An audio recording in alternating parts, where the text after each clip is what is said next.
সত্যি নাকি নয়া কোনো ষড়যন্ত্র? ফ্যাসিস্ট হাসিনা আর আওয়ামী লীগ থেকে মুখ ফিরিয়ে নিল ভারত। এবং সর্বশেষ জানাবো নৌকার বিকল্প ছক লাঙ্গলে স্বৈরাচারীদের ভূমিকায় জাতীয় পার্টি। এতক্ষণ শুনছিলেন সংবাদ শিরোনাম, এবার বিস্তারিত। সত্যি নাকি নয়া কোনো ষড়যন্ত্র? ফ্যাসিস্ট হাসিনা আর আওয়ামী লীগ থেকে মুখ ফিরিয়ে নিল ভারত। পতিত স্বৈরাচার হাসিনাকে নিয়ে প্রতিবেশী ভারতের দাদাগিরি যেন ফুরালো বলে ২৪-এর গণঅভ্যুত্থানে দেশ জুড়ে ইতিহাসের জঘন্যতম নারকীয় হত্যাযজ্ঞ চালিয়ে ফ্যাসিস্ট হাসিনা দেশ ছেড়ে পালিয়ে গেলে নিজেদের ছায়াতলে পরম আপনজনের মতো ঠাঁই দেয় কট্টর ইসলাম বিদ্বেষী ভারতীয় প্রধানমন্ত্রী নরেন্দ্র মোদী। তবে এবার যেন পতিত স্বৈরাচার হাসিনা আর তার নিষিদ্ধ দল আওয়ামী লীগ ইস্যুতে রীতিমতো বেঁকে বসেছে নরেন্দ্র মোদীর সরকার। এক রকমের কড়াকড়ি আরোপ করা হয়েছে দেশটিতে আওয়ামী লীগের কোনো মিটিং বা দলীয় নেতাকর্মীদের সাথে হাসিনার বৈঠকে। কিন্তু সত্যিই কি তাই, নাকি এর পেছনে রয়েছে ভারতের নয়া ষড়যন্ত্রের পাতা ফাঁদ? একাধিক নির্ভরযোগ্য সূত্রের তথ্য মতে সাবেক ফ্যাসিস্ট পররাষ্ট্রমন্ত্রী এবং নিষিদ্ধ আওয়ামী লীগের যুগ্ম সাধারণ সম্পাদক হাসান মাহমুদ লন্ডন থেকে ভারতে এসেছিলেন দলীয় প্রধান ফ্যাসিস্ট হাসিনার সাথে সাক্ষাতের আশায়।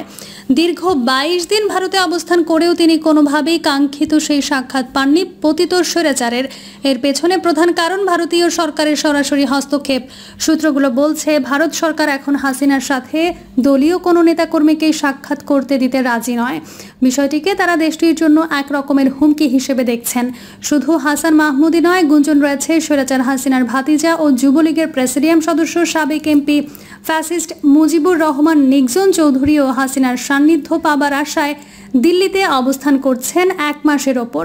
এরপরও ভারত সরকার নিজেদের নিরাপত্তা এবং বাংলাদেশের সাথে পারস্পরিক সম্পর্কের কথা বিবেচনা করে হাসিনার অত্যন্ত এই ঘনিষ্ঠজনকেও দেখা করতে দেয়নি। তবে বর্তমানে এই ফ্যাসিস্ট কোথায় অবস্থান করছেন তা জানা যায়নি। দলের অন্যতম গুরুত্বপূর্ণ এই নেতাদের দেখা করতে না দেওয়াই শুধু নয়, বরং দিল্লিতে অনুষ্ঠিত হবার কথা ছিল আওয়ামী লীগের সম্মেলন, যেটিও শেষ পর্যন্ত পণ্ড হয়ে যায় ভারত সরকারের বাধায়। প্রতিবেশী দেশটির বর্তমান এই আচরণে মনে হতেই পারে ভারতের দাদাবাবুরা বদলে গেছে, বাংলাদেশের প্রতি সদয় হয়েছে আচরণে আর কর্মকাণ্ডে। কিন্তু জনগণকে মনে রাখতে হবে ভারতের কট্টর ইসলাম বিদ্বেষী প্রধানমন্ত্রী মোদী এখনও প্রায় ২৫০টি হত্যা মামলার আসামি। আন্তর্জাতিক অপরাধ ট্রাইব্যুনাল কর্তৃক গ্রেফতারি পরোয়ানা জারিকৃত অপরাধী ফ্যাসিস্ট হাসিনাকে ফিরিয়ে দেয়নি তাদের সাথে বাংলাদেশের বন্দি বিনিময় চুক্তি থাকার পরও, বরং উল্টো আরও হাসিনাকে সেফ জোনে কড়া নিরাপত্তায় রেখেছে দাদাবাবুদের সরকার। কূটনৈতিকরা মনে করছেন এটি ভারতের নয়া কোনো ষড়যন্ত্রের অংশ, কারণ ভারত কোনোভাবেই হাসিনা আর আওয়ামী লীগের বিকল্প তৈরি করতে চায় না বাংলাদেশে। ওরা ভালো করেই জানে হাসিনা যেভাবে পুতুলের মতো ছিল দিল্লি থেকে নরেন্দ্র মোদীর মাস্টার প্ল্যান আর ভারতীয় বিশেষ গোয়েন্দা বাহিনীর সরাসরি হস্তক্ষেপে চলত বাংলাদেশ, সেভাবে এদেশের কোনো আগামী সরকার বা সরকার ব্যবস্থা পা চাটবে না কট্টর ইসলাম বিদ্বেষী মোদীর, বা দেশও চলতে দেবে না অন্য কোনো দেশের প্ল্যানে আর ইন্ধনে। এদিকে আওয়ামী লীগের নেতাদের সাথে হাসিনাকে দেখা করতে না দেওয়া, নিষিদ্ধ আওয়ামী লীগের সম্মেলন দিল্লিতে করতে বাধার দেওয়াল তৈরি করা, সকল কিছুই এক রকমের বানোয়াটার কল্পকাহিনী বলেই মনে করছেন রাজনৈতিক বিশ্লেষকরা। এর কারণ সামনে ঘনিয়ে আসছে জাতীয় নির্বাচন, যেখানে অংশ নিতে পারবে না ফ্যাসিস্ট নিষিদ্ধ দল আওয়ামী লীগ। সুতরাং ভারত বর্তমান অন্তর্বর্তী সরকারকে বোঝাতে চাইছে আওয়ামী লীগের কোনো কিছুতে তারা প্রশ্রয় দিচ্ছে না। এসব বুঝিয়ে বাংলাদেশের বর্তমান সরকারের সাথে একটি সখ্যতা গড়ার মাধ্যমে আসন্ন জাতীয় নির্বাচনে তাদের সমর্থন আছে বলে বাঙালি জাতিকে ভুল বোঝানো, আর এর মাধ্যমে গোপনে ষড়যন্ত্র করে আওয়ামী লীগকে আরও শক্তিশালী হতে দেওয়া, গুছিয়ে নিতে সাহায্য করা, পরিশেষে বাংলাদেশের সাথে ঘনিষ্ঠতা বাড়ানোর মাধ্যমে তাদেরকে বাংলাদেশে প্রবেশ করিয়ে আগামী জাতীয় নির্বাচন ভণ্ডুল করা।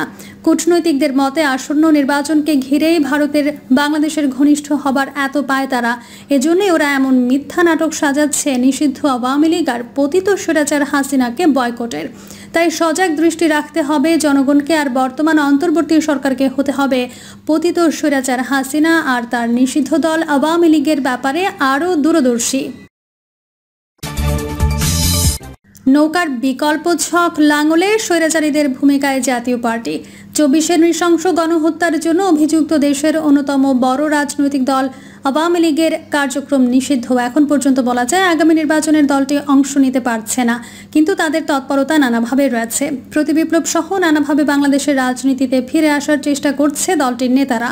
এর মধ্যে কিছু নেতাকর্মী ইতোমধ্যে বিভিন্ন দলের সাথে সম্পৃক্ত রয়েছে। তবে বড় দল হিসেবে আওয়ামী লীগের বিপুল ভোট ব্যাংক কোন দিকে যায় সেদিকে নজর স্বৈরাচারীর বিরোধী রাজনৈতিক দলগুলোর। রাজনৈতিক মহল মনে করছেন আগামী নির্বাচনে আওয়ামী লীগ সরাসরি অংশ নিতে না পারলে স্বতন্ত্রভাবে প্রার্থী দিতে পারে দলটি। এছাড়া দীর্ঘদিনের মিত্র 14 দলীয় জোটের বিভিন্ন দলের সাথেও ভোটের রাজনীতিতে যুক্ত হতে পারে। তবে এক্ষেত্রে আশানুরূপ ফলাফল আসার সম্ভাবনা কম। তবে বিকল্প ভাবনাও রয়েছে।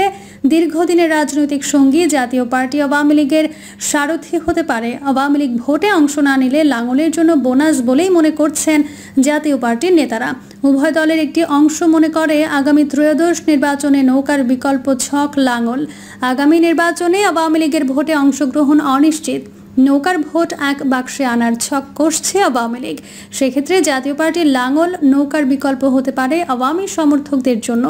আগামী দিনের রাজনৈতিক চ্যালেঞ্জ মোকাবেলায় আদর্শগত মতপার্থক্য থাকলেও যে কোনো উপায়ে দেশের রাজনীতিতে ফেরাই মূল লক্ষ্য আওয়ামী লীগের। এদিকে আগামী নির্বাচনে এমন একটি সুযোগ আসলে জাতীয় পার্টির জন্য সুখবরই বলে মনে করছেন জাপার নেতারা। 5 আগস্টের পর কিছুটা চাপে থাকা জিএম কাদেরের জাতীয় পার্টির মহাসচিব মুজিবুল হক চুন্নু এবং 2 প্রভাবশালী নেতা senior co chairman barrister Anisul Islam Mahmud এবং রুহুল আমিন হাওলাদারকে বহিষ্কার করার পর অতীতে বহিষ্কৃত ও বিভিন্ন দল করার শীর্ষ নেতাদের ঐক্যবদ্ধ করার উদ্যোগ নেওয়া হয়। গত 14 জুলাই হুসেন মোহাম্মদ এরশাদের মৃত্যুবার্ষিকীর অনুষ্ঠানে জাতীয় পার্টির বিভিন্ন অংশের নেতারা এক মঞ্চে আসেন। জাতীয় পার্টির চেয়ারম্যান আনোয়ার হোসেন মঞ্জু বলেন, আমাকে বলা হয় আমি জাতীয় পার্টি ভেঙেছি, কিন্তু আমি দল ভাঙিনি, দল আমাকে বের করে দিয়েছে। আমার নেতৃত্বে আন্দোলন করে এরশাদকে কারাগার থেকে মুক্ত করেছিলাম, কিন্তু সবসময়ই বলে এসেছি ঐক্যের কথা। আজ এরশাদ সাহেবের স্মরণ সভায় এসে বৃহত্তর ঐক্যের যে কথা শুনছি তা যদি বাস্তবে কার্যকর করা যায় তাহলে দেশ ও দেশের মানুষ উপকৃত হবে। স্মরণ সভায় আনিসুল ইসলাম মাহমুদ বলেন, দেশের শান্তি শৃঙ্খলা প্রতিষ্ঠার পর নির্বাচন দিতে হবে।